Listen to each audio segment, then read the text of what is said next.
Jazzy with Beauty Social Secrets. And today we have a special guest. She's a radio personnel. She's been on The Breakfast Club. She's a writer. She's a ghostwriter. She's wrote books. She's done it all. She was a client of mine who became a really good friend. So she is going to give you guys some gems on her life. So yes, let's go ahead and dive into this episode. Here's our guest, Little D. So, D. I feel like my skin's already tingling. So, can you tell my audience who you are and what you do, girlfriend? I am Little D Porter. I'm a radio personality. Weekdays 10 to 3 at K104. I'm also an author. I have my own book and I ghostwrite books for other people. Shout out to 50 Cent's DJ Chaotic. His book will be out April 4th. Happy to have assisted in that. I create content for different brands. I do public speaking. I host events. What else do? I mentor aspiring radio personalities. I think that's it.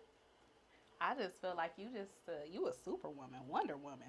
Man, give me a cape. It's in the cleaners. What? Nah, I'm just trying to be rich from doing things that I love. And so, out of all of the things that you do, what do you like the most? Writing.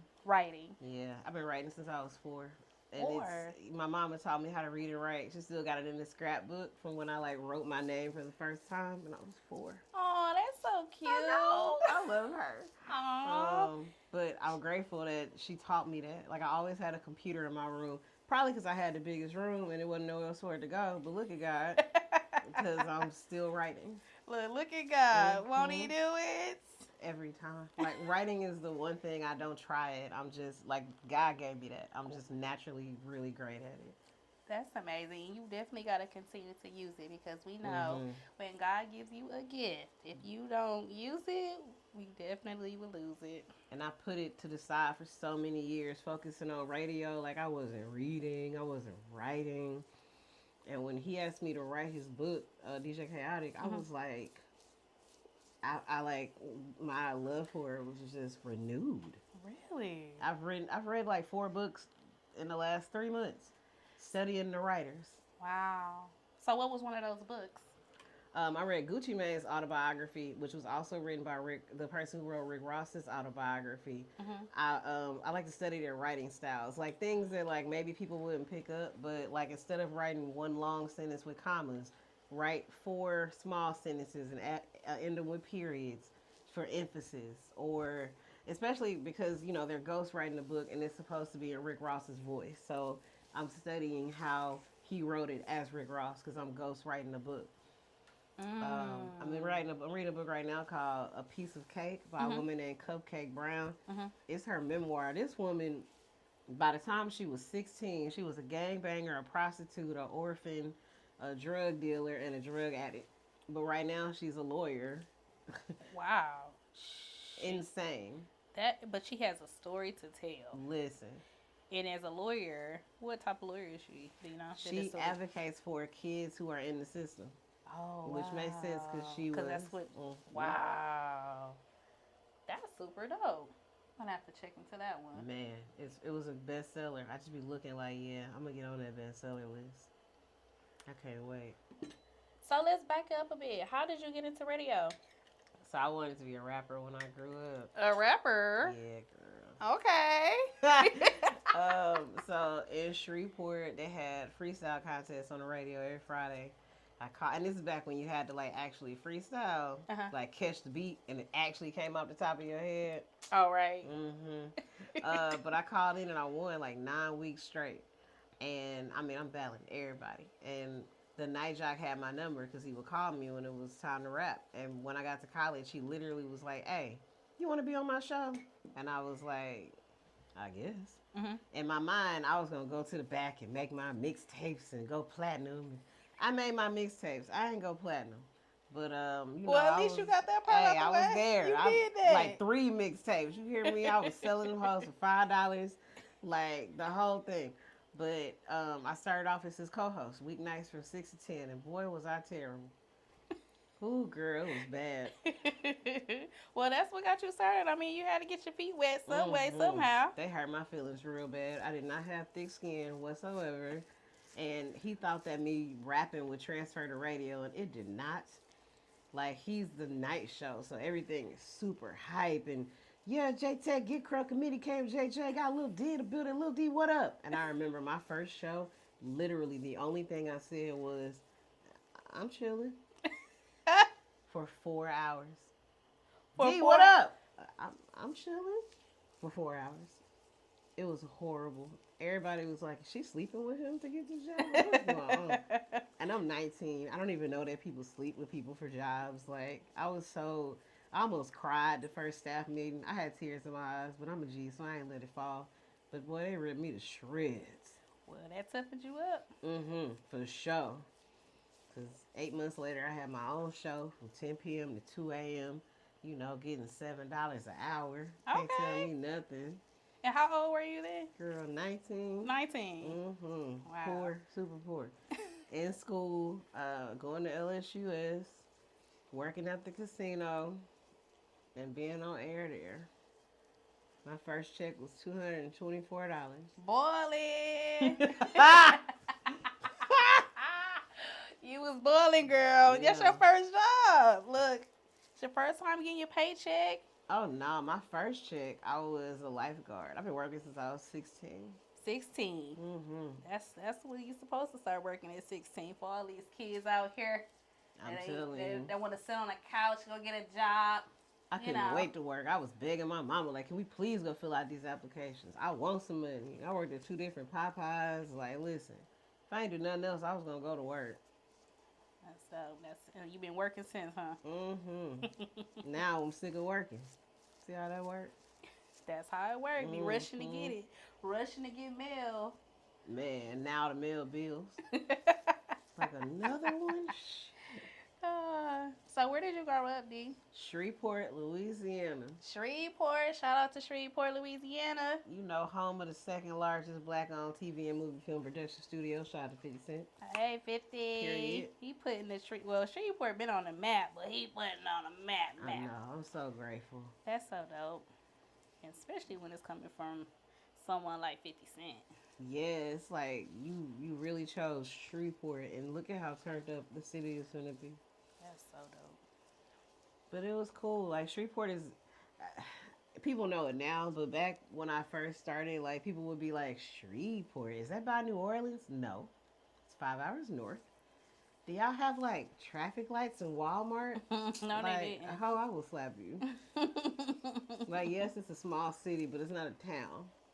And so, like, we have character. Like, every year we have Mudbug Madness, Let the Good Times Roll Festival, and these are, like, big deals, and everybody is just downtown eating crawfish, listening to music, having a good time. I miss stuff like field trips to the planetarium. Now, let me tell you, that crawfish, that's different. I'm from the Midwest, okay? So Yeah, I didn't learn anything about crawfish until I got to the South. And I seen that crawfish, and I was like, I don't know. I'm going to pass. It's an experience. Oh, clearly. It's an experience, all right. And you got to do the whole thing. Like, you got to break it off. You got to do the tail. It's a thing. Yeah, you're going to have to show me that one. Cause, I got you. I'm just like, give me some etouffee. You gotta have a hand towel. Don't have no paper towel trying to eat no crawfish. What's wrong No, with you're gonna run through a whole roll of them. I guess you're gonna have to show me that one, my friend. And you gotta have like a big thing of water. Like, it ain't a crawfish boil if you don't have newspaper laid out on the table. So in y'all crawfish boils, is it known to put the snow crab and all of that, or is it just straight crawfish? Straight crawfish, potatoes, corn, sausage. You making me hungry. See what I'm saying? I don't trust no Texas crawfish though. It's overpriced. What? No, absolutely not. It's like $9 a pound. You can go home and get that same crawfish for $3.50 a pound. Well, you paying transport and fees. Bye. Absolutely not. I'd rather transport myself right back to Shreveport and just give me some. Y'all can have it. You say turn up with some fam and everything, huh? Mm-hmm. Mm-mm. So, let's back up a little bit. So he introduced you to the radio. Mm-hmm. And what city was that in? Shreveport. It was in Shreveport. Mm-hmm. Okay. So after you left Shreveport, where did you go from there? I went to the Midwest. Midwest? Y'all like, nah, but I went to Toledo, Ohio. And girl, you couldn't tell me I wasn't in a big city. Like, I thought I was like, man. I this mean, is a compared metropolis. to Shreveport, It had like 150,000 more people. So kind of. I love it. It was the first time I lived in a city with like suburbs. Okay. So like, you know, I was learning about that, and I'm like, oh, this is okay. And I didn't realize Southern hospitality was real until I left the South. Because I was like, oh my God, y'all mean. I was in a club once and I told a girl, I like your shoes. And she went, and? What? Damn, sorry. No, she didn't. And people like would be in people would be in conversations, but I'd be in the room and they wouldn't say anything to me. And I was so confused because I'm from the South. You speak to everybody. Mm-hmm. And I didn't realize that was like a thing. Yeah, Midwest is totally different. The first South, yeah. The only time I saw snow in Shreveport was in the 3rd grade, literally one time, and I mean once, and that was it. I left here February 28th in a tank top. By the time I got to Indiana, I had to find my coat, and my goofy not knowing how to dress up, I had on that same tank top and just put on a pea coat, and I was like, "This will keep me warm." Girl, I didn't own a scarf. I thought scarves were for fashion. I didn't realize they like actually kept your neck warm. So you had to get your earmuffs, girl? I had to buy a coat when I got there. I'm like, oh, this is a real thing. Luckily, one of my Shreveport coworkers had a friend who lived in Toledo, and he took me to the mall, and he was like, no, the scarf has a real, okay, well, you just... Like, there is a reason bless why your you heart. wear a scarf in the Midwest. He helped me find a coat and take off them Vans I had on and get actual boots. Get you some snow boots. Girl, I mean, I had nothing. Like, you know how you put salt on the ground? I 100% went in the kitchen and got table salt thinking that was going to work for the ice. I didn't even know I didn't know rock salt was a thing that existed. Oh, not table salt. I swear, and it did not work. You tried. I did, and tried. I failed. And then it snowed that year till April. I was like, bro, what is... I wanted to come home after the first week. I didn't see the sun for 3 days. And, like, no one back home understood. They was like, what do you mean you don't see the sun? I'm like, bro, the sun has not come out. Am I in hell? What is going on? I'm just going back to my childhood because growing up in the Midwest, we had maybe 6 months? About 6 months of cold. And it didn't stop snowing until you were about April. That's insane. Yeah, April. Like, my people back home was like, we don't understand. And I'm like, I don't either, and I'm here.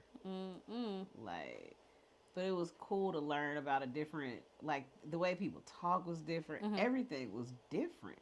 Like, I had never heard anyone say, you be having me weak. And so when somebody told me that, I was like, are you okay? like why you weak? I ain't know nothing, bro. Like, what do you mean? People would listen to me on the radio and be like, yo, what is she saying? And I'm like, I'm talking regular. They wasn't used to that Southern talk. And I couldn't tell what they was saying either because they was like, no, bro. Oh, no. And I'm like, what? Oh, no. You got slow down. Spell it. But it was cool. I was on air from 6 to 10 p.m. and had #1 ratings the whole time I was there. Oh, that's so dope. That means that move was a God move. Yeah. It sent you exactly where you needed to be to get what you needed. Like, they still mess with me in Toledo. I was there last August hosting an event for them. That's dope. So I appreciate them for sure. So how long were you in Toledo? Girl, 1.5 years and I got fired. What? Fired? Bruh. What? Why did you get assistant fired? program director, which is basically like your assistant manager, she ain't like me. She was from Louisiana too. But when I got there, I realized that she ain't know how to do much. And I had a lot of skills I haven't taught well.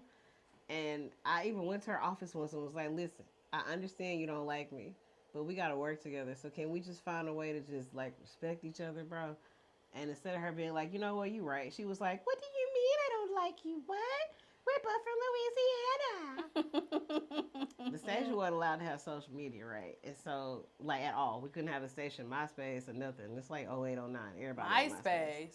Yeah, girl, I think Twitter had just come out, like, the week before I got fired. This is throwback. I think it was 08. But so in 09, I'm using social media to promote. I had tickets to go see John Legend at the zoo. I don't know why this man was at the zoo. It must be an amphitheater there. Zoo? The zoo. For sure. The zoo. I'll never forget. I put up a Facebook status and I was like, I got tickets to see John Legend. Hit me up. Because I was giving them away in my countdown. This woman printed out the web page of my Facebook and gave it and sent it to the owner of the company and said, she's trying to sell tickets that we're giving away on air. They went for it and they fired me. What? Yeah. After a year and a half. Damn. You would just kind of get it how you live. It's cool. She got fired a few years ago. Shout out to her. Shout out to the lady in... Oh, Barbara. Oh, Barbara. Barbara. Shout out to Barbara. The Barb. And I mean, I had never been fired before, so I didn't know what to do. In my mind, the competition was just going to snatch me up after my 6-month non-compete. So I'm like, let me just collect my little unemployment, and in 6 months, I'm going to have another job. How did that go? Girl, they ain't hired me at all. I was like, it's been 6 months. What y'all ain't got y'all don't want to, shit. What are we going to do now? Right. It got rough. I mean, that's literally what my book is about. I wound up homeless. I couldn't pay my bills. I did get a job in Cleveland. Mm-hmm. So I was doing entertainment reports, and I'm talking every single week. I put out a different video every Sunday. The word I heard, entertainment report. Just talking about, like whatever's going on in hip-hop culture or whatever. Mm-hmm. And I sent them every single week to the guy who ran the station in Cleveland. And I bothered that man for at least 5 months until he finally asked me to come audition. And I did well. He was surprised. He was like, we've had people from Toledo audition and none of them did well, but you killed it. Well, thank you. Well, damn. Shout out. Man, he hired me, but I was only on air Saturdays from 9 a.m. to noon. Okay. And so that ain't no money for real. And so I just couldn't afford my bills. So I got evicted. And I had maybe 2 seconds to decide, you going to go back to Shreveport or you going to stay up here? And I mean, I put myself in storage and I stayed. You stayed. I was working for Frito-Lay during the week and going there on Saturdays. And I was in a pay-by-the-week motel. Motel, not hotel. Well, hey, you still had a roof over your head? Yeah, it smelled and it was hot. And there was some heroin addicts outside. But, I was there. It was real rough. Like, all the money I would make would go to my gas. I'd get paid from Frito-Lay on Fridays, and I would go to this truck stop across the street and fill up all the vegetables from the buffet and try to stretch that for like 3 days and put the rest in my tank because I got to go to Cleveland. That's 2 hours away, and I got to come back. It was a lot. It was rough. It would be Wednesday, and that was usually when I run out of food and money. And I mean, I just have to wait until Friday before I ate. So what's some advice that you would give? Let me ask you this. So what's the best advice a mentor ever gave you in your industry? Charlamagne once told me, you're never as good as they say you are. You're never as bad as they say you are. And that stuck with me because it stops you from getting arrogant, but it also stops you from internalizing criticism. That's some good advice. You always have room to grow, and you never suck as bad as they say you do. And it really just keeps you humble. Mm-hmm. Like, yeah, I'm number one in these ratings, but I'm in, I don't know, Cleveland. So what they doing in New York? Or how much better can I get? Because if I'm not as good as they say I am, how can I get better? And even now, I'm constantly, like, I read books so I can study the ghostwriters, even though I know I'm a great writer. Because I'm always constantly trying to be better. And that's good. You're striving to be better. You're humble. You're a very humble person. I admire that. I think life is set up differently when you literally know what it's like to sleep in your car because you don't have anywhere else to go. I wish I would be arrogant. You're right. Once you, I mean, the things that your journey, just in general, what you've been through, it definitely will show you can just keep on going. I mean, if you've been through the most, we know the only way that you can get up is just keep going. Just keep going to the top. I'm glad I did. That's amazing. Rolling. Rolling. All right. So what is a common myth about your job industry? Oh, people think radio personalities are rich, and that's hilarious. Really? You know how in America it's like 1% of people who wealthy? Mm-hmm. Yeah, it's like 10% of radio people who got money. You'll if you don't have more than one hustle as a radio personality, you're doing it wrong. And most of that is because your salary might be cool, it might be livable, but you ain't rich. And it sucks because we have to keep up this perception that, you know, we got it going on and we got this and that. You know, Dee Dee got that.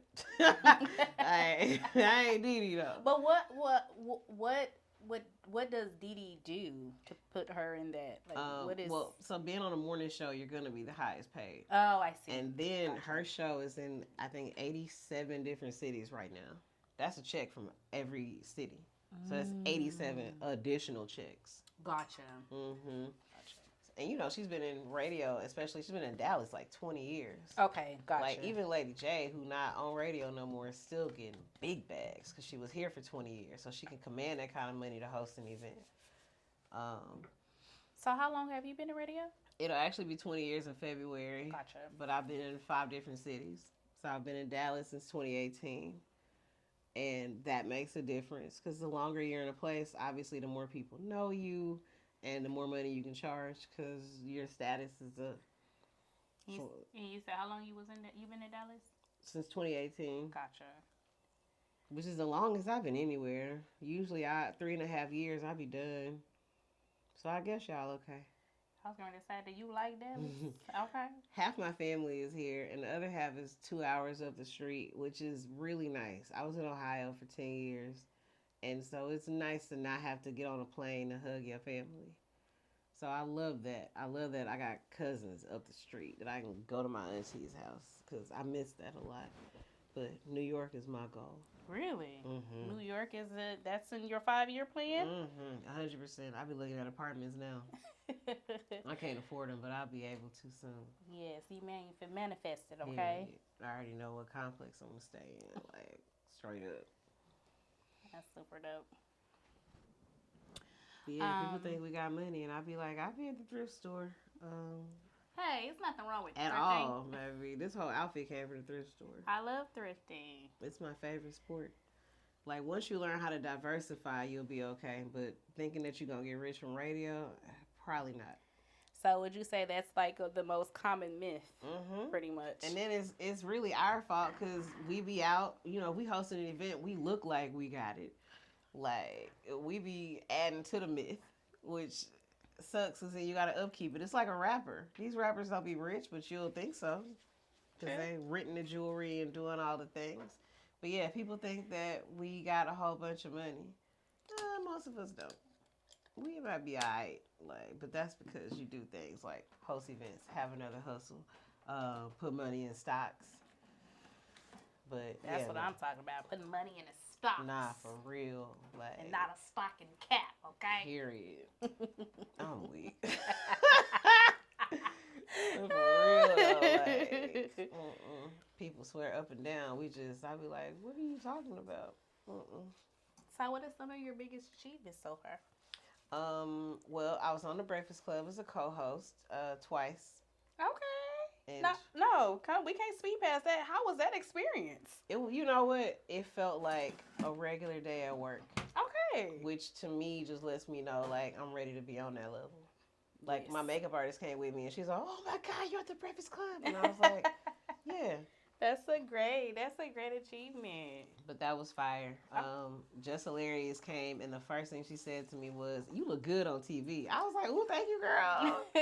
Tell them to let me be on the show with y'all. Right. Put a word in for me, You know what I sis. mean? But that was dope. That was real dope. I'm proud of my performance. So that was cool. I won Best Radio Personality in 2023 at Best of Black Dallas. That was amazing. Um, I came out with my own book in 2019, and I think really one of the things I'm most proud of now is that I ghost wrote this memoir for 50 Cent's DJ. Oh yes, that is dope. So how did you get that opportunity? Just word of mouth? Or No, crazy story. Me and him worked together at 97 The Beat. DJ Chaotic worked there when I got there. Mm-hmm. And after I got fired, we just stayed cool. He was one of the, in radio, people get fired all the time. And like, that's it. You don't hear from them people no more. Mm-hmm. And he was one of the few people who checked on me, would hit me up like, how's it going? That's the real one. Yep. And he always told me, I really want to write a book. Just wait till I get my money right. And we're going to do it. And then fast forward, he's 50 Cent's DJ. So he got it. And he hit me up like, sis, I'm ready. Wow. And we did it. See that? I love it when you talk to someone and you tell them what you would like to do and they come back for you. Mm-hmm. Because he didn't have to do that. No, he didn't. And like, I ghost wrote the book. He didn't have to tell people I wrote it because I'm a ghost writer. You don't have to do that at all. He's telling everybody, no, y'all, Lil D is the best writer. Like, y'all need to hire her. It's because of him I got my next ghost writing deal. So what's your next one? This guy, oh my God, he's on record as the longest wrongfully incarcerated person in the country. This man was in jail for 48 years for something he didn't do. 48 years? Yeah. So they cashed him out. Oh, wow. But they asked me to write his book. And I'm like, this is an honor. Like, this is, when I met him, he looked me in the eyes and he was like, this book gonna change your life. And I said, I know. Wow. Because this finna go everywhere. They talking about documentaries and Harvard case studies based on the book I'm finna write. Like, this is going to be the one. That's why I'm looking at them New York apartments, because I know it won't be long. Go ahead, girl. I know it won't be long. No, it won't be long. We're going to speak that into existence. Yes. So, I'm grateful for that. So what's your best advice that you can get entrepreneurs or someone that's looking to get into your field? Sell feet pictures. No, I'm joking. Let me set mine up tonight, honey. So weak.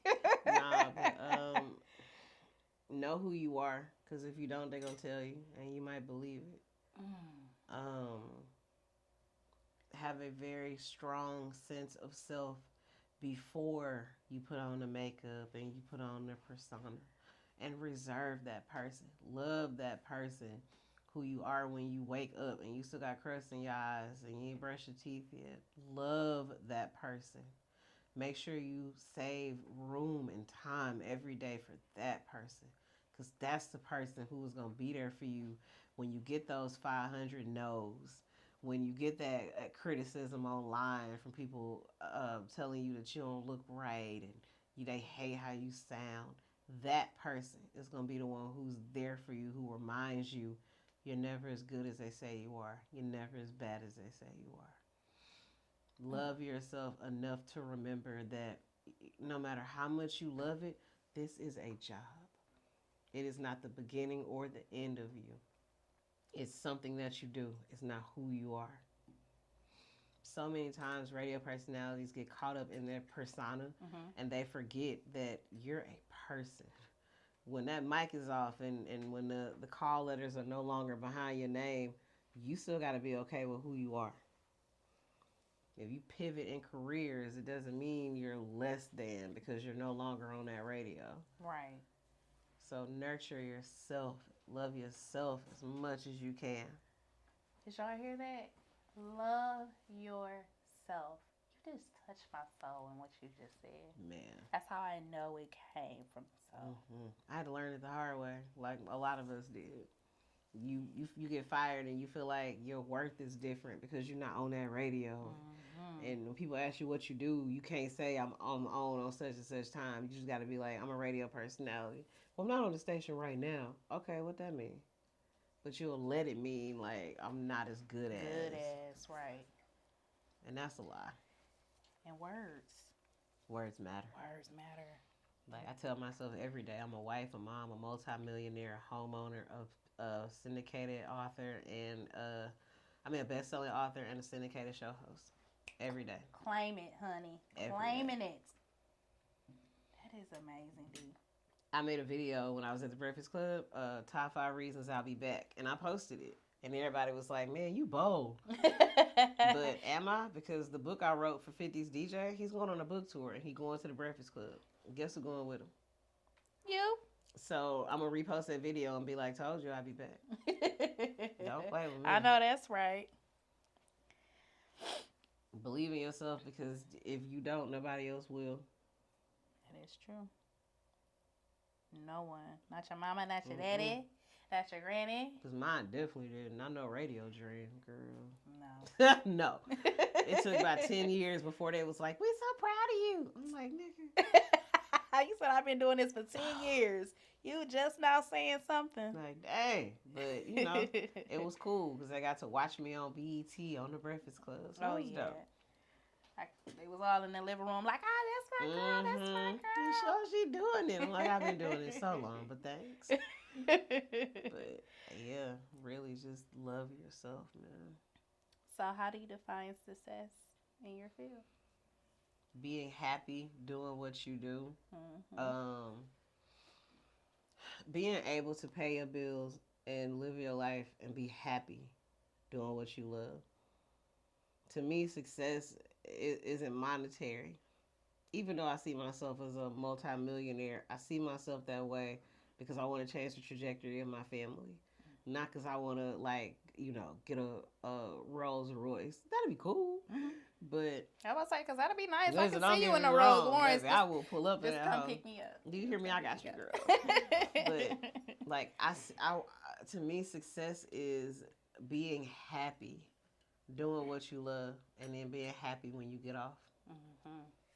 I feel successful now. I'm happy. Because you're happy. Yeah. Yes. I got a ways to climb, but I'm in my field and I'm doing what I love.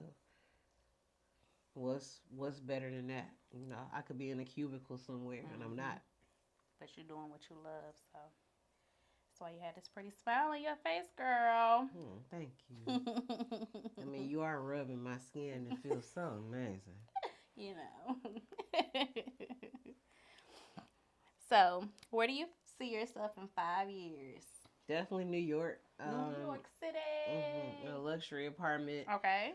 On the Upper West Side with a few books under my belt. And mine are books that I've ghostwritten, interviews at Good Morning America, working on buying my house in Shreveport for the family, with an apartment in Barbados that I can go to during the cold months, with some type of syndicated show, either TV or YouTube, I'm not sure. Definitely in a different tax bracket, worth 7 figures for sure. 5 years, engaged, working on a family, and really making most of my money from books. From books. Doing what you, I would say you showed at 4 years old, you said? 4 years old? 4 years old. That's a gift that God gave you. And I'm so grateful. Like, I can really write 10, 12 pages in about 4 hours. Just from stuff in my head. Dope. That's super dope. You're the same person regardless of what's in your account. You are the same person. You're still a good person. Money does not matter. Money is not what makes you a good person. And I was in survival mode. Like, I would buy 1 roll of paper towels. Like, you're gonna need more. Get the 3-pack. And I literally had to, like, I'm talking like 1 tube of toothpaste at a time. And I just had to start telling myself, like, bro, you're gonna need more. It's okay. You are not homeless anymore. Stop doing that. And I think I kind of just taught myself, like, your worth is not tied to what's in that bank account. Your worth is tied to how you make people feel and like who you are and what you do. The money is going to come, but you got to stay focused. Stop checking that account and tying it to how you feel about yourself. Like, you're still amazing. Like, I didn't know I could write books for people. But when you look at yourself and you're like, oh, I'm a failure. I ain't shit. I ain't doing nothing. I'm broke. You don't see no possibilities. Yeah, that's true. But when you start saying, you know what, I don't know how, but the how don't matter, it's going to come. So I don't know, but it's going to be figured out. And so one day I was like, you know what, Self, you wrote a book. You could probably write a book for somebody. And somebody DM me and asked me to write their book. Literally, after maybe like 3 weeks of me going, Self, you could probably write a book for someone. It just magically happened. Did you pray about it? Mm-mm. No? I used to pray to see myself as someone who was who I already wanted to be. And that was a best-selling author. So kind of. But I was more so at that time focused on not feeling like I was a failure because I wasn't on radio and I ain't had no money. Like, and it helps a lot. Like, if I were you, I look in that mirror every morning and be like, I'm a business owner. Like, and like, you do this, so you might take it for granted, but bro, it's decorated so nice in here. Every single room, just the attention to detail, the leaves coming from the ceiling. I wouldn't even have thought to do that, but it's like, duh, I'm getting a facial, I'm looking up. Like, you so smart for that. Oh, thank you. Don't make me blush. I'm weak. But like, pat yourself on the back. You're right. You know, if you see yourself owning 10 of these, then tell yourself you own 10. Start designing them hoes in your head. Like, what you gonna do for the second one? All right, boom. Ooh, and when I get the third one, I'm gonna do it this way. And like you said, looking at location, like you already see yourself in New York. Yeah, I'm looking at the apartments. Yeah. This was dope. I really appreciate you. My face feels amazing. I know my skin is glass right now, so thank you. This was fire. Yes, it's glass. You are glowing, my love. That was an amazing interview. Okay, I thank her so much for giving you guys some tea and some advice on life. I hope you guys really liked that episode. If you did, even if you didn't, you guys go ahead and click the like button and the subscribe, and you guys stay tuned to our next episodes that we have coming soon. All of her social links will be dropped in the links below. You guys make sure you go and follow her, show her some love for taking time out to share her story. And I hope that it can be an inspiration for you guys. You guys be beautiful. Toodles.